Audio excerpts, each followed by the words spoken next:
What up? This is Robert Reagan, and this is a happy day for me. Finished my novel Electric Love, my seventh novel. This novel was a lot of pressure on me because I say it's my redemption novel. Because my last novel, my sixth one, which was called Revolutionary Savages, turned out to be a disaster. It was my best idea going in a totalitarian direction, dealing with evil governments and all that stuff. And I just thought the ideas I had for it were great, but things in my personal life kept me from executing what was in my head on the paper. And that novel, man, it was supposed to be my greatest thing ever, and it ended up being my worst thing ever. And I mean, now don't get me wrong. Now I know when editors and publishers, if they ever look at my stuff, and they're gonna be like, every one of these fucking novels are a disaster. Every one of these short stories are a disaster because of the punctuation and the grammatic bullshit. Man, you know, I wish I was better at that. You know what I'm saying? That shit haunts me, man, and it haunts me that I write this stuff and it's fucking incorrect. You know what I'm saying? But I still write it because it comes from my heart, and that shit sets me free. When I'm not writing, I'm fucking going crazy in my head, and it's just, I don't even know what to say about it for a second. But hold on, and I'll damn reload and come back with a whole bunch of shit. uh, anyway, Revolutionary Savages was a disaster, man, and after that I then started writing another novel. It was supposed to be my redemption novel for that, you know what I'm saying? Like, put out a bad one, man, you gotta come back with something strong. And I had another novel that I was working on after that called Collecting Ghosts. I got all the way to the last chapter on it, and then kind of just froze up, and it's standing right there at the very end waiting for me to finish. But during the time whenever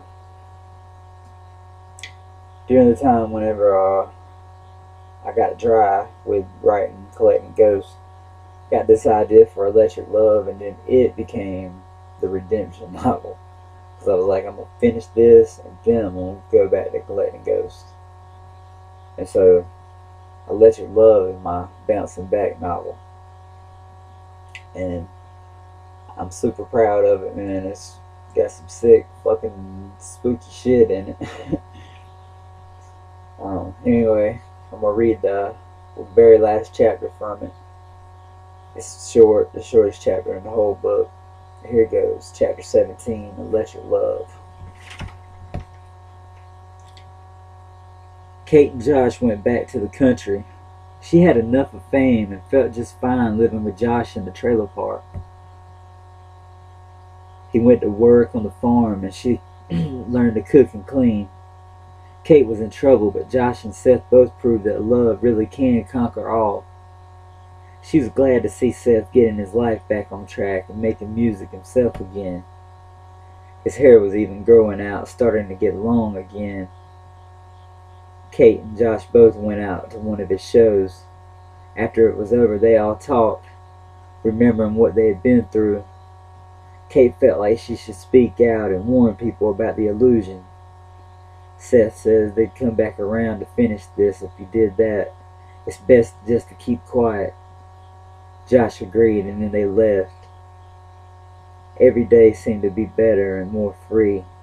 Fame had nothing on this quiet, simple life. These old country roads weren't backed up with traffic, and the people waved at her and the people waved at her downtown as if she'd never left long ago to make porn films. Watching the sunrise made Kate want to write poetry, but she was too scared to write anything, fearing that it may hold subliminal messages that she herself couldn't pick out. Early one morning, with the rain falling hard on their roof, Kate and Josh both slept peacefully in each other's arms. Waking up, she wipes her eyes. Feeling her moving next to him, Josh opens his eyes. "Good morning," he says, smiling, glad that he can face the day without drinking again. She leans forward, kissing his lips. Underneath the covers, he was already rock hard. Pushing Kate back lightly, they both kiss again, this time using their tongues. Underneath him, she spreads her legs. Reaching down, she places him inside of her. And soon the sounds of moans and squeaking bed springs drown out the rain hitting their tin roof. After they were finished, Kate lay there tracing words on Josh's chest with her finger. They both say "I love you," making eyes at each other that would probably mean they'd be making love again soon, until someone started knocking on their door. Josh had worked all week and it was a Saturday, so Kate told him she'd get up and answer the door. Walking into the living room in a nightgown with her blonde hair pulled back, Kate reaches out and turns the doorknob. Pulling it open, she screams and falls flat on her back. Sliding back, she tries to distance herself from Ron, her old agent, whose skin looks nearly burned off, revealing parts of his skull. He doesn't answer when Kate says, "You're dead." Josh runs to her side and helps Kate get up. Neither of them can believe their eyes when Ron shapeshifts into the old man who handed Kate the contract. Puffing a cigar, he says, "You didn't really think you could get..." Fuck. Puffing a cigar, he says, "You didn't really think you could have your soul back, did you?" Like that, the curtains blaze up on fire. From there, everything around them starts to burn. Frozen, neither of them can move, with this evil old man standing there watching. With the ceiling caving in, flames wrap up Josh and Kate, who stand there holding on to each other tight. Together, their souls rise from their bodies, causing blue sparks to fly as they levitate, feeling the electricity of their love, which nothing on earth could ever stop. Where these souls still in love ended up, only heaven or hell knows. That was the end of Electric Love, very last chapter to end. And anybody that watched, I know don't nobody watch my shit. And everybody like, "Man, fuck that motherfucker with all his bullshit," right? But anybody that would happen to watch it, please then give me some feedback about this, man, because like I want to know how this last chapter hit. You know what I'm saying? It's very important to me. And anyway, thank you to Candace, my biggest fan out there, that checks out all my videos. And thank you to everybody, even if you do hate my fucking shit. Alright, thank you.